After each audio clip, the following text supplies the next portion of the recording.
पुरुष मंडळ तरुण मंडळ ऐका, आपल्याला वाटतं अरे आई वडील म्हातारे आहेत, आपले वडील म्हातारे आहेत, काय ऐकायचं त्या म्हाताऱ्याचं. पण ऐका ना, त्या वडिलाजवळ, त्या वयस्कर वडिलाजवळ फक्त तुम्ही एक दिवस अर्धा तास त्या म्हाताऱ्याजवळ बसा, तुम्हाला सांगते जीवनभराची तुम्हाला शिदोरी दिल्याशिवाय राहणार नाही. एवढी ताकद त्या बापामध्ये आहे, एवढी ताकद त्या बापामध्ये आहे. ऐका महिला मंडळ, पुरुष मंडळ, तरुण मंडळ, आईची प्रत्येक गोष्टी आपल्या जीवनामध्ये महत्वाची आहे.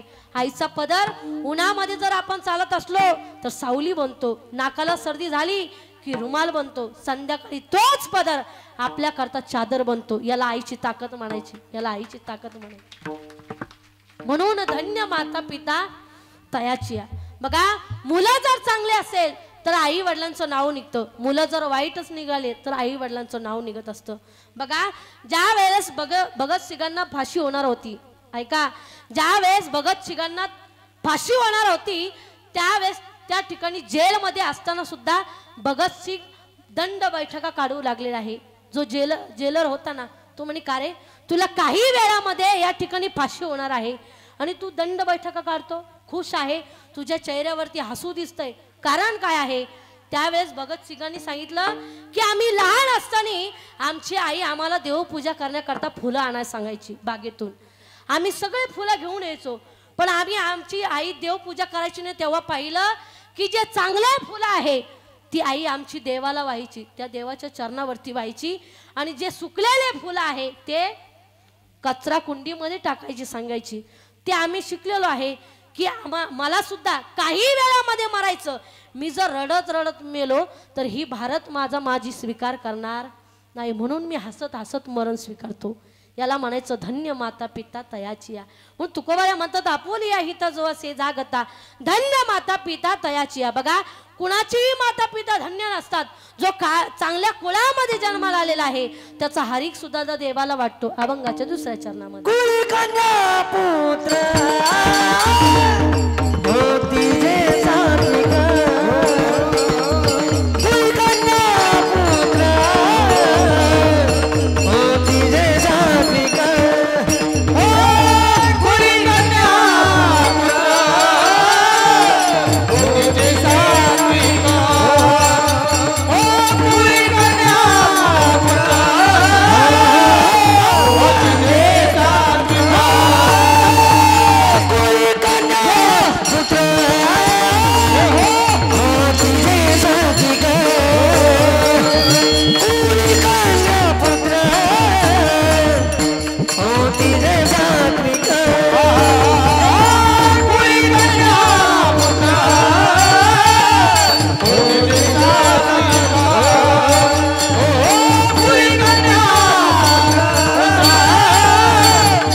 आगमन झालेलं आहे माझ्या गुरुस्थानी असणारे विक्रम बाबा पुरी यांच्याकरता एकदा जोरदार टाळ्या झाल्या पाहिजे.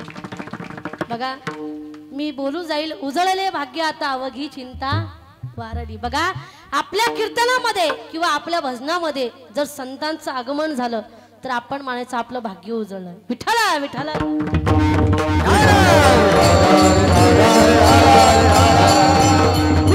पुत्र होती जी सात्विका तयाचा हरिक वाटे देवा. कुणाचाही हरिक देवाला वाटत नाही. महिला मंडळ, पुरुष मंडळ, जर मुला मुलगी भजन करत असेल, नाम चिंतन करत असेल तर तयाचा हरिक वाटे देवा. ऐका महिला मंडळ, मीराबाई राजाची मुलगी होती. कोण? मीराबाई राजाची मुलगी होती. भजन करणं सोडलं नाही.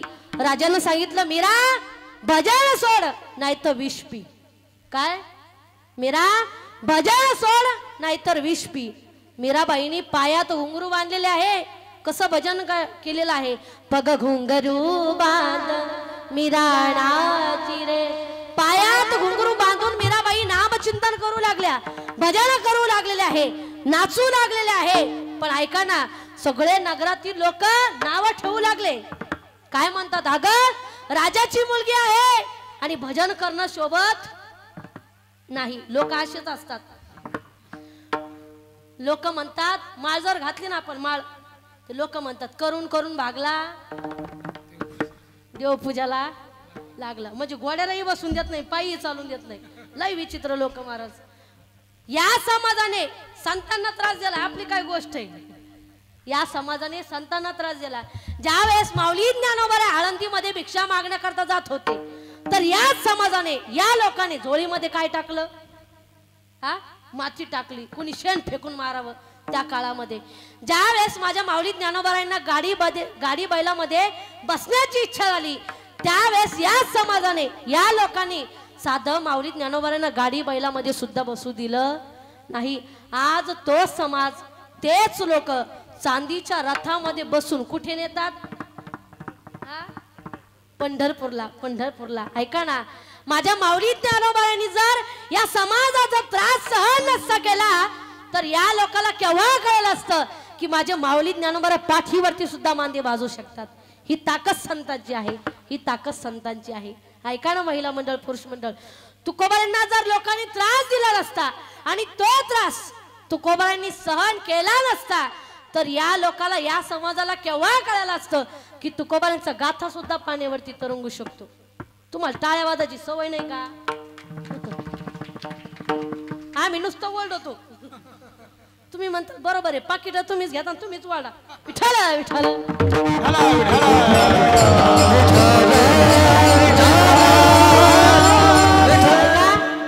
लोक कुणाला नाव ठेवतील सांगताच येत नाही बाबा. आता संतांना त्रास दिलाय लोकांनी, आपली काय गत आहे. तुका माने हासे जाना, तुका माने हासे जाना, तुका माने हासे जाना, तुका माने हासे जाना.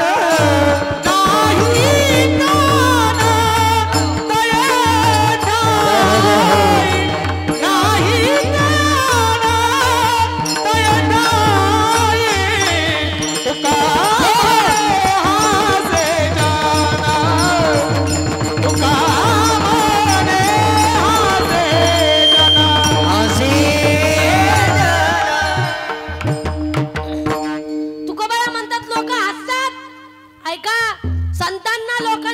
दया खरंच आपण सुद्धा भाग्यवान आहे बाबा. लोक कुठं तरी आपल्यालाही त्रास देतात. आपण संत नाहीये, पण संतांना लोकांनी त्रास दिला म्हणून आपल्याला सुद्धा लोक त्रास देतात. आपल्यासारखं भाग्यवान कोण नाही. एकदा काय झालं, नगर साईडला काल्याचं कीर्तन होतं सकाळी आणि माझ्या संस्थेतील काही छोटे छोटे मुलं माझ्या बरोबर होते. मी नगरच्या खाली करंजी घाटामध्ये गाडी उभा केली. मी लेकरांना सांगितलं की बाळांनो, तुम्ही काय करा, हॉटेलमध्ये जा, थोडाफार नाश्ता करा, चिप्स खा, वडापाव खा, म्हणजे 12-1 तरी कीर्तन संपायला लागतोच. काल्याचं कीर्तन संपायला सगळे मुलं नाश्ता करण्याकरता तिथं उतरली. एक व्यक्ती त्या ठिकाणी गाडीवरती आला. मला म्हणे, ताई महाराज दिसतात. म्हटलं मग काय तुला काय पोतराज दिसते का? महाराजाचे ना बाबा, बोल पुढं काय. काय म्हणे, ताई तुम्ही हॉटेल मधलं खाता. म्हटलं मग हॉटेल मधलं नाही खायचं, मग घाटामध्ये गेलं काय मुरुम खाव का आम्ही? लई विचित्र लोक काय बोलतील सांगताच येत नाही महाराज. तेवढ्यामध्ये काय झालं, लेकरं गाडीमध्ये येऊन बसले नाश्ता करून. मी गाडीमध्येच बसलेले होते. तेवढ्यामध्ये तिथं गाडी पंक्चर झाली आमची. योगायोग दुसरा व्यक्ती आला. मला म्हणे, ताई महाराज दिसतात हॉटेल समोर आता उभा. म्हटलं तसं नाही. म्हटलं दादा, आमची गाडी या ठिकाणी पंक्चर झाली. तो काय म्हटलं माहितीये बाबा, तो म्हणे इथंच बरी झाली. म्हटलं ती नाही पंक्चर झाली, आम्ही तिला पंक्चर केलं. म्हटलं लोक काय बोलतील सांगताच येत नाही. तुम्हाला सांगते घडलेली गोष्ट. आमच्या गावातील एक व्यक्ती असा आहे, तुम्हाला नाव नाही सांगायचं, पाहुणे निघायचा अंदाजे. एक व्यक्ती असा आहे बाबा आमच्या गावामध्ये, आम्ही कीर्तनाला निघालो तो काय म्हणतो माहिती का, कुठे आज खेळ, काय म्हणतो तो, कुठे आज तुमचा खेळ, अरे तुला काय बँडवाली दिसतो का काय, आम्ही महाराज आहे ना बाबा आम्ही. म्हणून लोकांनी त्या संतांना त्रास दिला, आपल्याला तर त्रास कुठेतरी देणार. म्हणून नगरातील लोक मीराबाईला नाव ठेवू लागले. त्यावेळेस मीराबाईच्या वडिलांनी राजानं सांगितलं, मीरा भजन सोड नाहीतर विष प्राशन कर, विष पे. बघा त्यावेळेस भक्ती सिद्ध करण्याकरता, परमार्थ सिद्ध करण्याकरता महिला मंडळ मीराबाईंनी विषाची परीक्षा दिली. मला सांगा, भक्ती सिद्ध करण्याकरता मीराबाईंनी विषाची परीक्षा दिली. बरोबर केलं का चूक केलं, झोपल्या का काय, बरोबर केलं का चूक केलं मीराबाईंनी. भक्ती सिद्ध करण्याकरता, परमार्थ सिद्ध करण्याकरता मीराबाईंनी विष प्राशन केलं. बरोबर केलं का चूक केलं, बोला बोला, बरोबर केलं. बर, आता कांबी या गावातल्या 2-4 महिला म्हणजे अशाच भाजनाला चालल्या. एक्झाम्पल समजून घ्या बरं का, उदाहरणार्थ कांबी या गावातल्या भजन, असे 4-5 भजनी मंडळ महिला भजनाला रोज मंदिरामध्ये जाऊ लागल्या. घरचे मालक कंटाळले, राग येऊ लागला आणि पत्नीला सांगितलं, तुम्हाला सांगितलं एक तर भजन सोड नाही तर विष पी. काय करता तुम्ही, काय करता, हा मालक म्हटले एक तर भजन सोड नाही तर विष पी. काय करता तुम्ही, ते भजन तर सोडते पण त्याला बाजी त्या विठ्ठला विठ्ठला.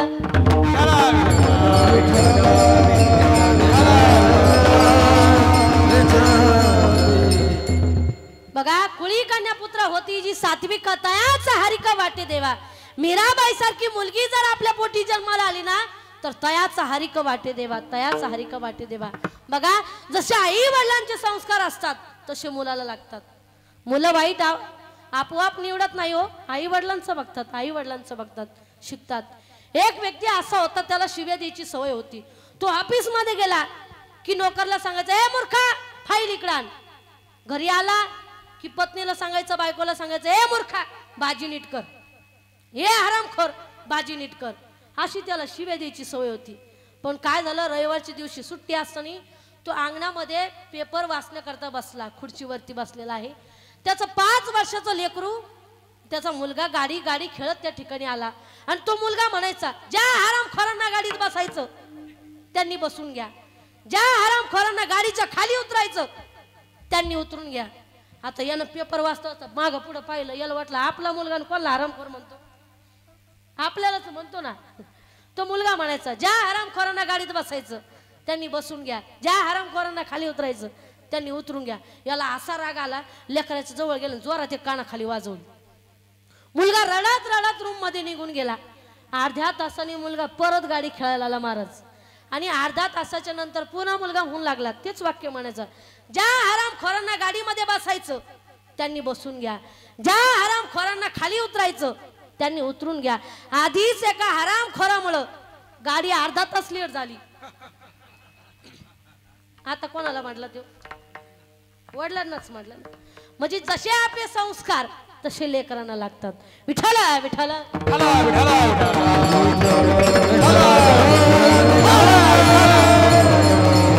म्हणून आपले विचार सुद्धा सात्विक पाहिजे. कुळी कन्या पुत्र होती जी सात्विक तयाचा हरिक वाटे देवा. कुणाचाही हरिक देवाला वाटत नाही. तुकोबाया म्हणतात, जे 2 ग्रंथाचा उच्चार करतात, उल्लेख करतात, तुकोबाया म्हणतात, जे अखंड चिंतन करतात अभंगाच्या 3ऱ्या गीता भागवत करीती श्रवण, गीता भागवत करीती श्रवण, गीता भागवत करीती श्रवण, गीता भागवत करीती श्रवण, गीता भागवत करीती श्रवण, गीता भागवत करीती श्रवण, गीता भागवत करीती श्रवण, गीता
होती जी सात्विका तयाचा हरिक वाटे देवा. वा सुंदर महाराजांनी चाल लावली. काय माहितीये का बाबा, या तिन्ही पैकी गायन फार अवघड आहे बरं का. गायन फार अवघड आहे. तुम्ही म्हणताल कस काय, पखवाद वाजून वाजून जर हात दुखू लागले, पखवाद वाजून वाजून जर हात दुखू लागले तर घरी गेल्याच्या नंतर बायकोला पतीला म्हणतायत अगं पखवाद वाजून वाजून हात फार दुखू लागले, हात जरा चोपून दे, दाबून दे. कीर्तन करून करून प्रवास करून करून जर पाय थकले, पाय दुखू लागले तर घरी गेल्याच्या नंतर बायकोला म्हणतायत अगं पाय फार दुखू लागले, पाय जरा दाबून दे, चोपून दे. आता गायन करून करून जर गळा दुखू लागला तर बायकोला म्हणता येईल का गळा दाबून दी, ती देईन ना दाबून. विठ्ठला विठ्ठला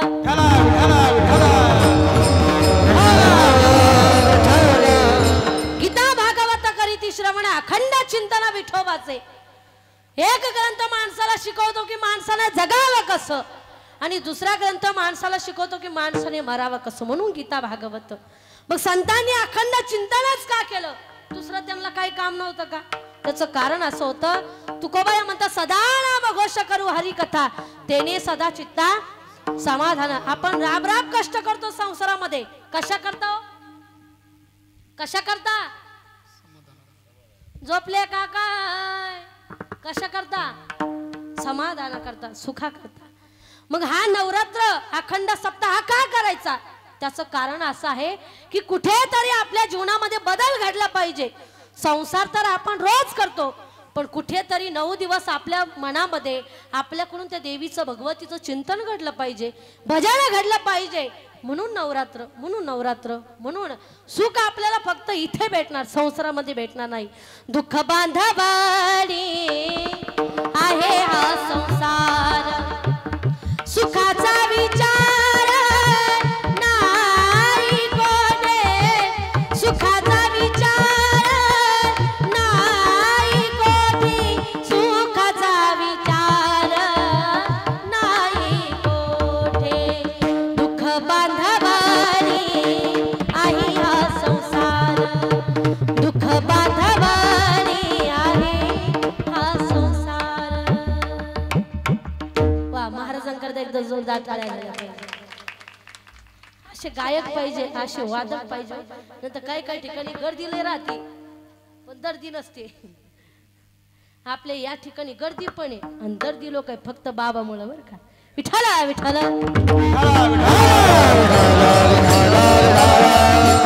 आता बाबांचे कुठेही कार्यक्रम असू द्या, आपले पुरी बाबाचे त्यांचं मार्गदर्शन ज्या ज्या ठिकाणी असतं त्या ठिकाणी गायक वादक सिस्टम एकदम उत्कृष्ट असते, सुंदर असते. त्याचं कारण असं आहे, कारण बाबा स्वतः रामायणाचार्य आहे, भागवताचार्य आहे, कीर्तनकार आहे, उत्कृष्ट बाबा आहे. पण ऐका, गायक वादक कीर्तनाकरता लागतच. कारण हे कीर्तनकाराचे कोण आहे माहिती आहे का, खांदेकरी, खांदेकरी. आता गायक वादकाच्या हातामध्ये असतं मड कुठं नेऊन ठेवायचं. म्हणजे आज कोण आहे मी, वा वा तुम्ही म्हणता मड आहे. विठ्ठला विठ्ठला. एका ठिकाणी असे मृदंगचारी होते, 2 मृदंगचारी होते बरं का. कीर्तनाकरता गेल्याच्या नंतर एका मृदंगचार्याचा पखवाद जरा कमी झाला. मी म्हटलं महाराज तुमचा मृदंग जरा कमी झालाय. मग त्या महाराजांनी काय करावं बरं, पखवाद उभा केला आणि बोटाने मोजू लागली. मला म्हणे ताई काय बोलता म्हणे, दुकानामधून जेव्हा घेतला होता तेव्हा पण एवढाच होता ना, आता सुद्धा एवढाच. आता नवीन भागाला गेले होते, आता कीर्तन जरा चांगलं रंगात आलं, दोघांचाही काही मला मेळ कळला. मी म्हटलं महाराज एक काम करा, मी जसं जसं पुढे गायन काम करल तसं तुम्ही माझ्या पाठीमागं चालायचं, म्हणजे मला जरा सांभाळून घ्या. माझं बोलण्याचा अर्थ असा होता.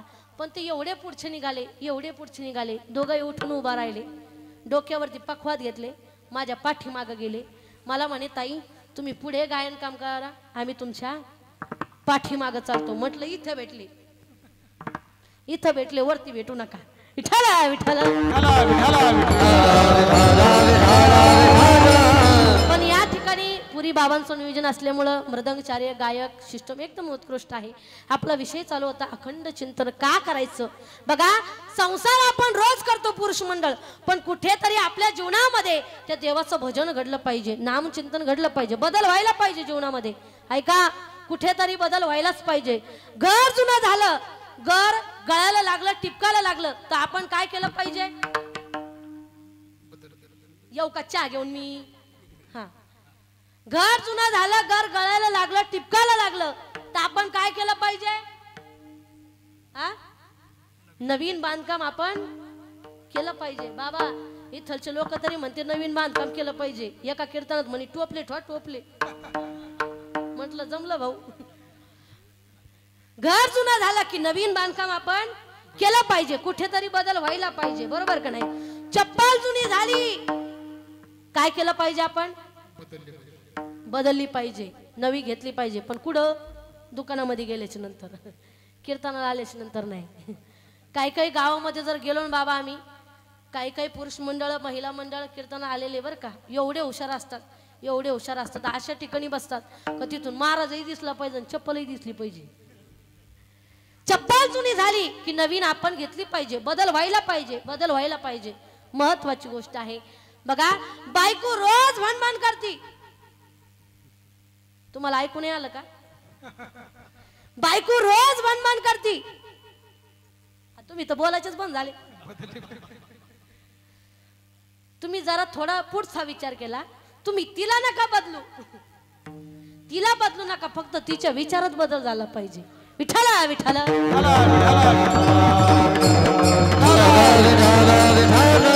मग अखंड चिंतनच काय?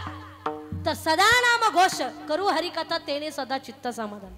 आपल्याला वाटतं की लग्न झालं की सुख मिळणार. मिळालं का सुख?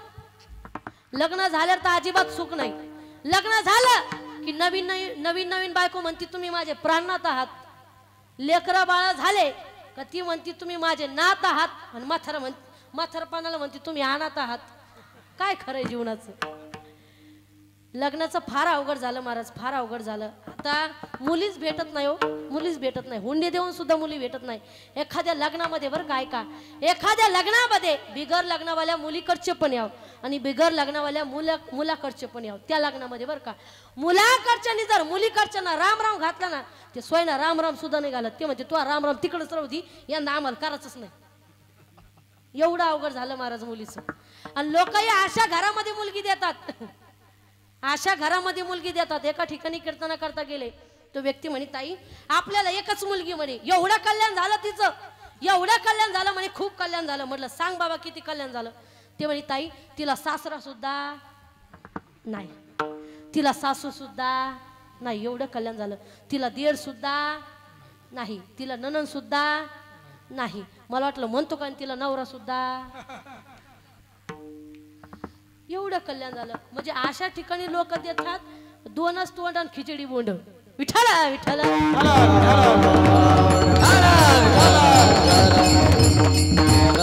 मग अखंड चिंतनच का? जे सुख जे समाधान संसारामध्ये मिळत नाही. लग्न झाल्यावर सुख नाही. माणसाला वाटतं की मुलगा झाला की सुख मिळणार. मिळालं का सुख? मला सांगा पुरुष मंडळ, मुलगा झाल्याबरोबर आपण काय करतो बरं? हा, मुलगा झाल्याची बातमी जर आपल्या कानावरती पडली, आपण एवढे खुश होतो, एवढे खुश होतो.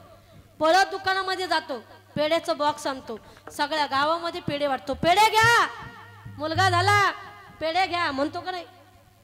पेढे घ्या, मुलगा झाला. आता त्याच मुलाने जर म्हातारपणाला कमळात लात घालून जर घराच्या बाहेर काढलं, तर म्हणतो का आपण पेढे घ्या, मुलांनी मारलं, पेढे घ्या म्हणतो का आपण? नाही.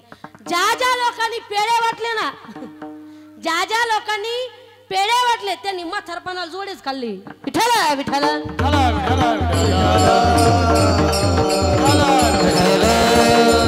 म्हणून जीवनामध्ये कुठेतरी नामचिंतन घडलं पाहिजे, बदल घडायलाच पाहिजे.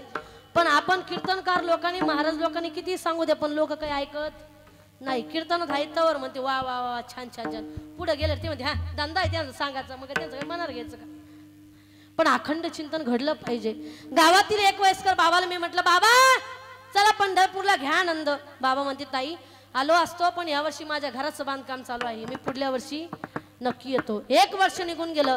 पुन्हा मी दुसऱ्या वर्षी बाबाकडे गेले. म्हटलं बाबा मागच्याही वर्षी तुम्ही आले नाही, घराचं बांधकाम चालू होतं, या वर्षी तरी चला. पुन्हा बाबा म्हणतात ताई आलो असतो, पण ह्या वर्षी माझ्या मुलीचं लग्न आहे, मी पुढल्या वर्षी नक्की येतो. किती वर्ष झाले? 2 वर्ष झाले. ऐका ना पुरुष मंडळ, 3ऱ्या वर्षी मी बाबाकडे जाणार.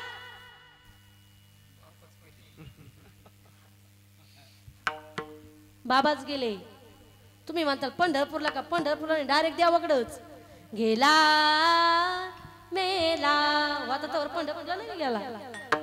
बघा ना पुरुष मंडळ, तुमचं सांगितल्याच्या नंतर महिला मंडळाला किती आनंद येतो बरं. लय खुश वाटते त्या लय. पण त्यांचं कोण सांगणार? एका आजीबाईला मी म्हटलं, आजीबाई चला ना पंढरपूरला, घ्या आनंद. आजीबाई म्हणतात, हो ना ताई, कुठं माझं मन गुततं संसारामध्ये. आले असते पण माझ्या नातीला सांभाळायला कोणी नाही. काय म्हणते त्या? माझ्या नातीला सांभाळायला कोणीच नाही. आता नातीची बिस्किट हीच खाती आणि काय म्हणते? नातीला सांभाळायला कोणी नाही. म्हणून जीवनामध्ये परमार्थ घडला पाहिजे, अखंड चिंतन घडलं पाहिजे.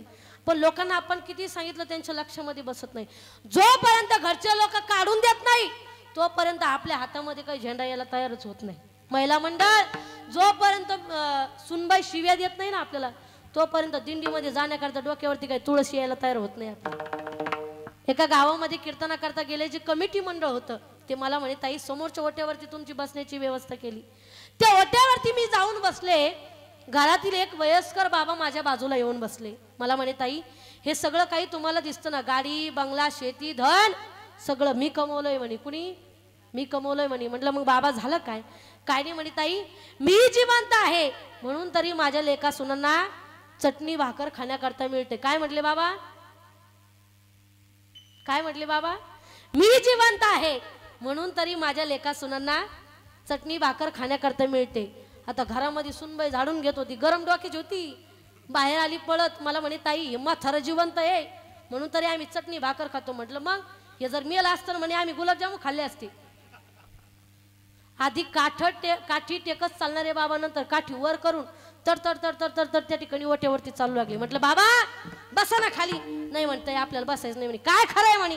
अहो जिला वाजीत गाजीत आम्ही घरामध्ये आणलं, 12चं लग्न हिच्यासाठी 4ला लावलं, हिच्या पुढं पुढं फुलं टाकले, अख्ख्या गावाला हिच्यासाठी दारू पाजली, हिला वाजत आम्ही आमच्या घरामध्ये आणलं आणि ही माझी मरणाची वेळ पाहते. मला काही या संसारामध्ये राहायचं नाही. म्हटलं मग बाबा जायचं कुठं? काय नाही म्हणे, ताई तुमची पाचोडला संस्था आहे म्हणे मुलाची, मला तुमच्या संस्थेवरती यायचं. म्हणलं ठीक आहे बाबा चला. कीर्तन झालं, बाबा आमच्या गावाला आले, पाचोडला आले. 15 दिवस बाबा आमच्या संस्थेवरती राहिले. 16व्या दिवशी घरून फोन आला. फोन होता आजीबाईचा. मी म्हटलं का हो आजीबाई काय म्हणता? काही नाही म्हणे, ताई त्यांच्याकडे द्या म्हणणे. म्हटलं ठीक आहे बोला. म्हटलं बाबा बोला. ते म्हणे, ताई फोन द्या म्हणे फेकून तिकडं. म्हटलं बाबा फोन माझा आहे. बरं ठीक आहे ताई. काय म्हणता? काय नाही म्हटलं घरून फोन आलेला आहे, फोन आजीबाईचा आहे. बोला काय म्हणते आजीबाई? बाबा एवढे हुशार होते. बाबा म्हणे, ताई तुम्हाला कळत नाही म्हणे काही. म्हटलं मग बाबा झालं काय? काय नाही म्हणे, ताई 15 दिवस झाले मी तुमच्या गावाला आलो, 16व्या दिवशी घरून फोन आला, नक्की माझ्या नावावर लाले रोगाचे पैसे आले असते म्हणताई. घेतेन काढून देतेन पुन्हा मला काढून. आपल्याला काही संसारामध्ये जायचं नाही. पुरुष मंडळ ते बाबा काय म्हटले सांगू का? बाबा म्हणे, ताई ते लाल्या रोगाचे पैसेत ना म्हणे ते तुमच्या नावावर टाकायचे. काय म्हटले बाबा?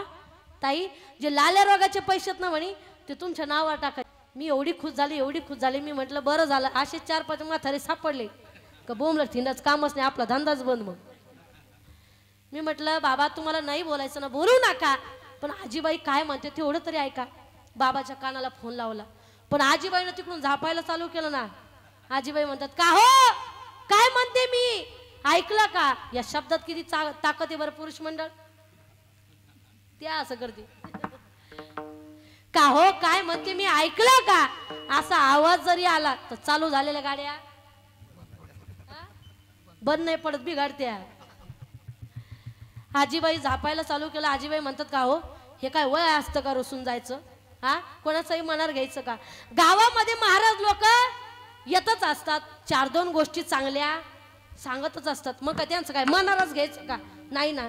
1-2 लाख रुपये गोळा करायचे, महाराज लोकाच्या मनांमध्ये घालायचे. तुम्ही म्हणणारच नाही. आजीबाईने झापायला चालू केलं, हो आपण काय साधा संसार केलाय का? हाडाचे मोठ्यानं बोला, माझे कानपूर खराबे. हाडाचे काढ केले, रात्रीचा दिवस केला, रक्ताचं पाणी केलं. हे कसं पाठ आहे बरं यांच्या? भजन कुणी म्हणत नव्हतं बाबा, भजन कुणी म्हणत नव्हतं. आता जसं काय हरिपाठ चालू आहे, हे एक चरण ते एक चरण, मी पुढं म्हणते तुम्ही मागं म्हणता, मस्त चालू आहे तुमचं भजन. कुणीच म्हणत नव्हतं. पण ऐका ना, बाबांनी असा संसार केला होता, असा संसार केला होता बाबांनी. नखा बोटाने कळतो का तुम्हाला? बाबा एवढे हुशार होते, एवढे हुशार होते. 4 वाजता सकाळी बाबा बैल सोडायचे आणि दुसऱ्याच्या बांधाला चारायचे. असा संसार केला होता बाबांनी. दुसऱ्याच्या वावरामध्ये शेतामध्ये शेण पडलेलं दिसलं का पळत जायचं, पुटकून उचलून आणायचे आणि आपल्या वावरामध्ये टाकायचे, शेतामध्ये टाकायचे. असा संसार केला होता बाबांनी. बाबा म्हणते जाऊ दे ना, आतापर्यंत तुझंच ऐकलं, आता इथून पुढं तुझं ऐकतो. बाबांनी बॅग भरली, निघाले. मी म्हटलं बाबा कुठं? ते म्हणे कुठं म्हणजे काय, बोंबलं चिनाच काम तुमचे म्हणे, आमच्या सारखेच थोडी. 15 दिवस बाबाला आम्हीच सांभाळलं. शेवटी कुणाला बोलले? आम्हालाच. म्हणजे उदाहरणार्थ याच्यासाठी सांगितलं तुम्हाला की जोपर्यंत आपल्याला घरचे लोक काढून देत नाही तोपर्यंत आपल्याला परमार्थाची किंमत कळत नाही. विठ्ठला विठ्ठला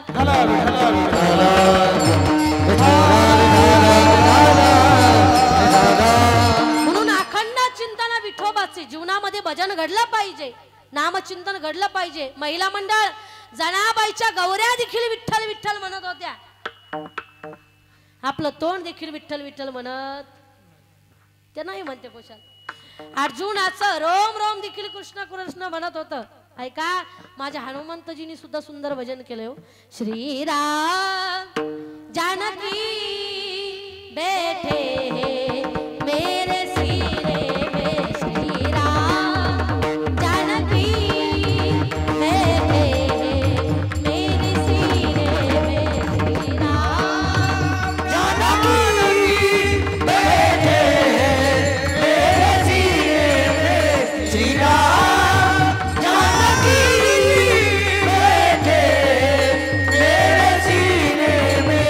देख लो मेरे दिल के नगीने में, देख लो मेरे दिल के नगीने में, श्री राम जानकी बैठे मेरे सीने में, श्री राम जानकी बैठे मेरे सीने में.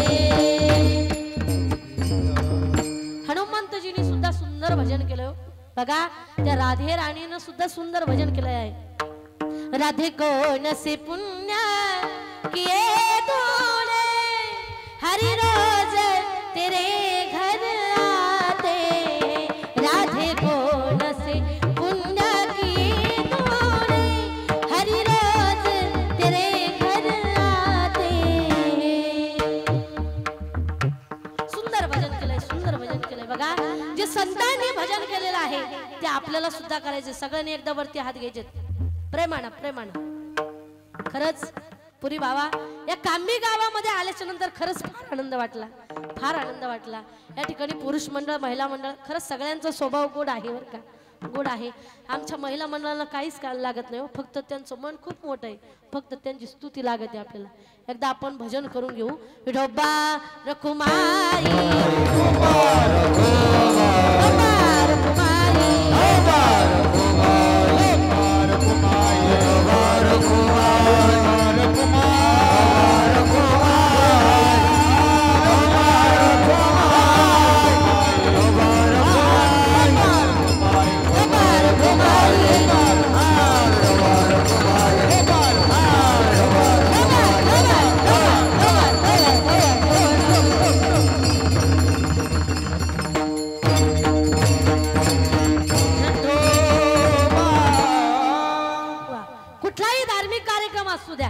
कुठलाही धार्मिक कार्यक्रम असू द्या, मला सांगा संख्या कोणाची जास्त असते हो? हा, महिला मंडळाची, बरोबर ना? पुरुष मंडळ एकदा महिला मंडळाकरता जोरदार टाळ्या झाल्या पाहिजे. पारायण असेल तर महिला मंडळ जास्त असतात, कथा असेल तर कोण असतं? महिला मंडळांची संख्या जास्त असते. कीर्तन असेल तर महिला मंडळ, आणि पंगत असेल तर पुरुष मंडळ, बरोबर की नाही?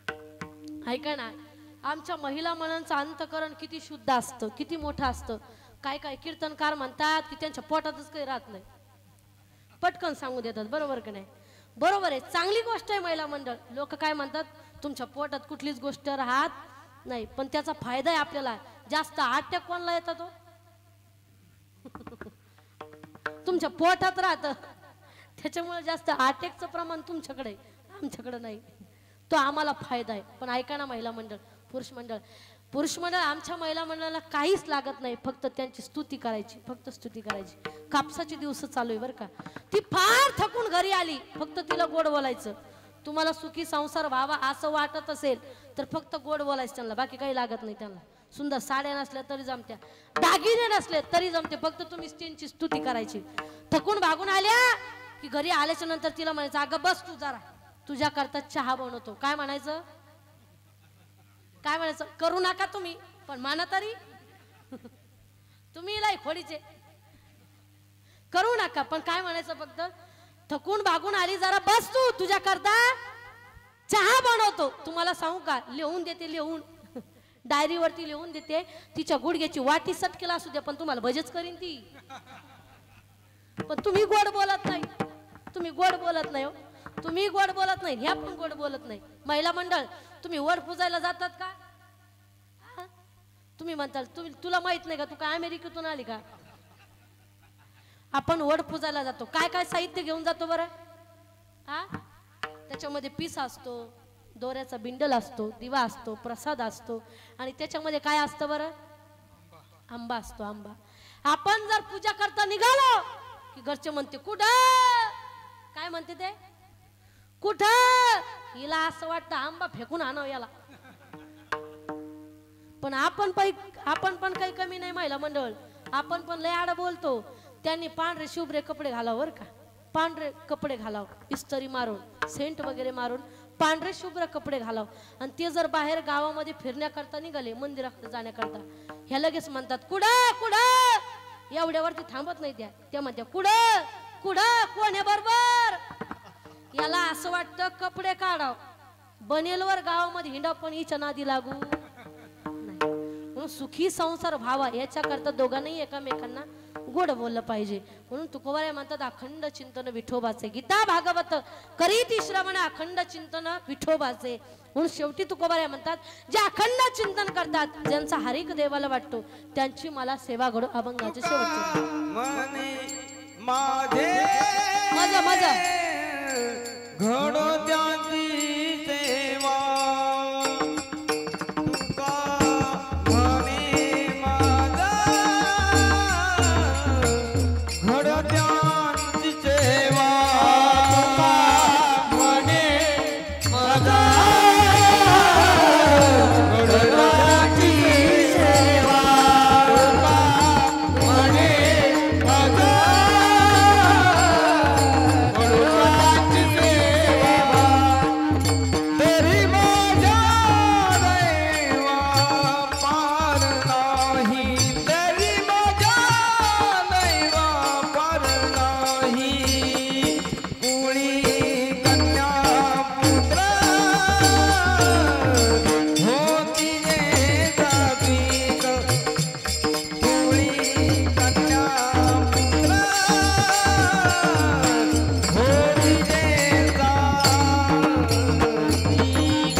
सेवा परी माझ्या दैवा पार नाही.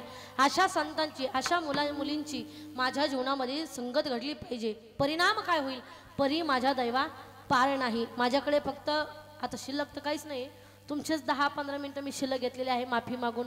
म्हणून जाता जाता सांगून जाते, बोलण्याच्या वेगामध्ये माझ्याकडून काही चुकीचे शब्द निघाले असेल, कुणाचं नाव राहिलेलं असलं तर माफ करा. एखाद्याला जर एक मुलगी असेल त्यांनी मला दुसरी माना, कुणाला 2 असतील त्यांनी मला तिसरी माना, कुणाला 3 असतील त्यांनी मला चौथी माना. कुणाला मुलगीच नसेल तर दत्तक घ्या. पहिलं माझ्या नावावर जमीन करा तुमची, तेव्हा दत्तक घ्या. झालेली सेवा परमात्म्याच्या चरणी अर्पण करते, जगदंबे मातेच्या चरणी अर्पण करते, गुरुस्थानी असणारे विक्रम बाबा पुरी यांच्या चरणी अर्पण करून सेवेला पूर्ण विरामते. ज्ञानेश्वरा मावली